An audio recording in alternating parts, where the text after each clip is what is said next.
Police ஸ்டேஷன்ல வெண்ணிலா காவேரி கிட்ட பேசிக்கிட்டு இருக்கும்போதே மயக்க போட்டு விழுந்துடுறாங்க. உடனே விஜய் பதறி போய் என்னாச்சு காவேரி எழுந்துருன்னு எழுப்புறாங்க. ஆனா காவேரி எந்திரிக்க மாட்டாங்க. உடனே ஹாஸ்பிட்டலுக்கு தூக்கிட்டு போயிட்டு டாக்டர் சாப்பிடாம இருந்ததுனால மயக்கம் போட்டாலும் என்னன்னு தெரியல டாக்டர் பாருங்க அப்படின்னு சொல்றாங்க. உடனே டாக்டர் செக் பண்ணிட்டு அவங்க சாப்பிடாம இருந்ததுனால தான் மயக்கம் போட்டு விழுந்துட்டாங்கன்னு சொல்லிட்டு ட்ரிப்ஸ் போடுறாங்க. உடனே விஜய் கிட்ட வந்துட்டு லாஸ்ட் டைம் நீங்க வரும்போது என்ன சொன்னேன் நானு, அது வந்து அவங்க சாப்பிடணும், பிரெக்னெண்டா இருக்க டைம்ல நல்லா கேர் எடுத்து பாத்துக்கணும், வேலைக்கு சாப்பிட வைக்கிறத விட உங்களுக்கு என்ன சார் வேலை அப்படின்னு சொல்லிட்டு டாக்டர் சொல்றாங்க. அதை கேட்டுட்டு விஜய் ரொம்ப வருத்தப்படுறாங்க. இங்க தாத்தா என்னது காவேரி பிரெக்னெண்டா இருக்காளா அப்படின்னு சொல்லிட்டு ஆச்சரியப்படுறாங்க.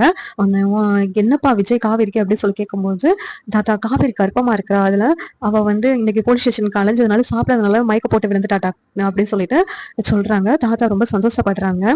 விஜய் சித்தியும் அவங்க வந்ததுனால அவங்களும் ரொம்ப சந்தோஷப்படுறாங்க. மாசம் கம்ப்ளீட் ஆயிடுச்சு, குழந்தையோட வளர்ச்சி எப்படி இருக்குன்னு சொல்லிட்டு ஸ்கேன் பண்ணி பார்க்கணும் அப்படிங்கிறாங்க. சரிங்க டாக்டர் ஸ்கேன் பண்ணுங்க டாக்டர் அப்படின்னு சொல்லிட்டு விஜய் சொல்றாங்க. விஜயும் ஸ்கேன் பண்ற இடத்துல இருக்காங்க. டாக்டர் ஸ்கேன் பண்ணி பார்த்துட்டு குழந்தையோட வளர்ச்சி எல்லாம் நல்லா இருக்குது, அதுவும் இல்லாம உங்களுக்கு ட்வின்ஸ் பேபி அப்படின்னு சொல்லிட்டு டாக்டர் சொல்றாங்க. அதை கேட்டுட்டு விஜய் காவேரி ரொம்ப சந்தோஷப்படுறாங்க.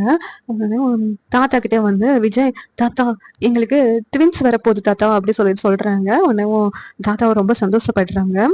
விஜய் சித்தியும் எங்களை பாட்டியா கிட்டப்பா சீக்கிரமா அப்படின்னு சொல்லிட்டு விஜய் சித்தியும் ரொம்ப சந்தோஷப்பட்டுட்டு காவேரி கிட்ட போறாங்க. இப்படிமா இருக்கு இப்போ உடம்பு அப்படின்னு சொல்லிட்டு தாத்தாவும் சித்தியும் விசாரிக்கிறாங்க. நல்லா இருக்கு தாத்தா அப்படின்னு சொல்லிட்டு காவேரி சொல்றாங்க. இனிமேலும் இப்படி சாப்பிடாம இருக்கிறதுமா, இந்த நேரத்துல நல்லா சாப்பிடணும், ஹெல்த்தியானதை சாப்பிடணும் அப்படின்னு சொல்லிட்டு தாத்தா வந்து சொல்லிக்கிட்டு இருக்காங்க.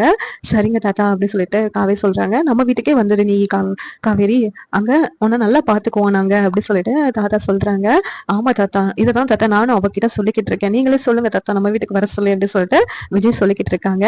காவேரியும் அம்மா கிட்ட பேசிட்டு நான் வர்றேன் தாத்தா அப்படின்னு சொல்லிட்டு சொல்றாங்க. இந்த சீரியல் எப்படி நல்லா இருக்கும் நீங்க நினைக்கிறீங்கன்னு கமெண்ட் பண்ணுங்க. இந்த வீடியோ பிடிச்சிருந்தா லைக் பண்ணுங்க, ஷேர் பண்ணுங்க, சப்ஸ்கிரைப் பண்ணுங்க. தேங்க்யூ.